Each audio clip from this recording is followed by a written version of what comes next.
Universitas Widyatama kembali menjadi pusat perayaan budaya Jepang melalui Widyatama Japan Matsuri 2025. Festival tahunan yang digelar meriah pada 26 April 2025 ini sukses menarik animo tinggi dari masyarakat. Diselenggarakan oleh mahasiswa program studi bahasa Jepang, acara ini bertujuan sebagai sarana promosi program studi sekaligus melatih profesionalisme mahasiswa dalam mengelola acara. Ketua Pelaksana, Fadlan, menyebutkan bahwa tren minat budaya Jepang yang tinggi menjadi latar belakang utama acara ini. Tujuan dari acara ini tidak hanya untuk mencari pemenang, tetapi juga untuk menjadi wadah kita untuk melatih sportivitas, berproses dan menunjukkan potensi terbaik yang kita miliki. Antusiasme publik melampaui ekspektasi, dengan total peserta lomba saja mencapai 217 orang dari berbagai daerah, belum termasuk pengunjung umum. 10 jenis lomba akademik dan non-akademik, seperti shuji dan cosplay, turut memeriahkan festival.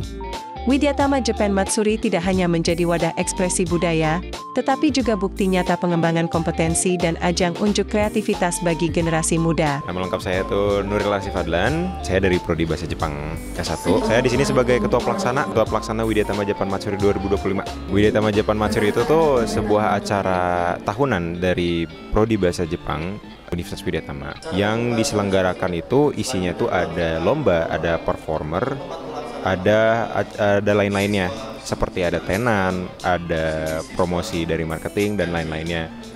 Dan lomba juga itu tidak hanya akademik saja, ada juga non-akademik kita menyediakannya. Jadi seperti itu.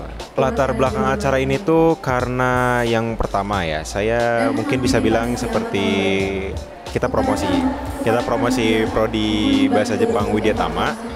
Dan yang kedua itu adalah latar belakang karena memang secara tren tahun ke tahun itu event bahasa Jepang atau event kejepangan itu memang menjadi sorot mata bagi para peminat. Jadi kita memanfaatkan dengan membuat event seperti ini tapi dengan diselipkan akademik gitu. Tujuan dari acara ini tuh saya ada 2 poin nih yang mungkin.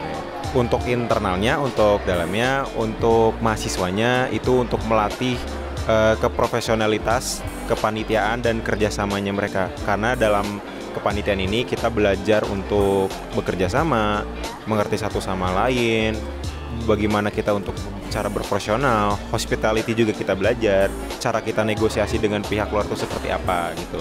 Dan untuk yang pihak eksternal itu untuk menambah peminat ke Widyatama. Walaupun memang kita juga ada belajar di situ dari mahasiswanya. Oke, paling gitu. Target audiens ini kebetulan saya sebenarnya udah prediksi ada lebih dari 100, tapi ternyata bahkan dari cuma peserta lombanya saja itu udah mencapai 217 peserta lomba. Itu belum ditambah dengan pengunjung-pengunjung nanti yang akan datang. Jadi ini kemungkinan nanti siang itu bakal ada lebih banyak lagi. Pesertanya ini saya membagi jadi 2, ada ada 3, ada umum, SMA dan mahasiswa.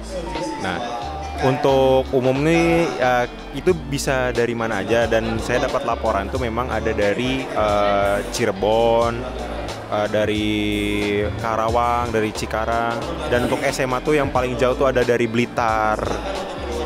Dan untuk yang mahasiswa, nah mahasiswa ini sangat menarik karena lebih banyak yang dari luar. Ada dari UGM, dari ITB, dari Unair, dari Unbrau, Universitas Brawijaya, dari Undip itu juga ada. Kita ada 10 lomba. Oke, kita ada 6 lomba akademik, ada 4 lomba non-akademik. Untuk lomba akademik sendiri, kita tuh ada Suji mahasiswa, Suji SMA. Kita ada Rodoku, ada Monogatari, ada Kanji. Dan untuk non-akademiknya, kita ada cosplay, kita ada cover sing, kita ada desain karakter, SMA dan umum. Jadi ada total 4. Harapan saya untuk panitia penyelenggara ini, saya berharap untuk panitia sekarang dan kedepannya mereka bisa lebih belajar secara profesional untuk mengelola sebuah acara gitu. Karena kita tidak hanya belajar tentang bagaimana membuat acara, tapi kita belajar tentang bagaimana kita bekerja sama dengan orang lain, bagaimana kita bernegosiasi dengan orang lain, bagaimana kita mengelola atau menghospitalitikan pengunjung-pengunjung, yang dimana kampus Widya Tama ini menjunjung tinggi yaitu dengan bisnis gitu lah. Jadi karena kita juga harus bisa hospitality, harus bisa bernegosiasi, makanya dari itu kita belajar dari hal ini tersebut. Kalau untuk harapan acaranya sih, dari saya sih semoga kedepannya lebih bagus lagi ya, lebih banyak lagi. Mudah-mudahan walaupun lebih banyak lagi, mungkin bisa lebih dari 1 hari gitu. Kalau misalkan mungkin lebih gede lagi, mungkin bisa di tempat yang lebih besar lagi, mungkin kita bisa nyewa dengan sponsor yang lebih banyak, dan mungkin dari Jepangnya langsung juga bisa gitu.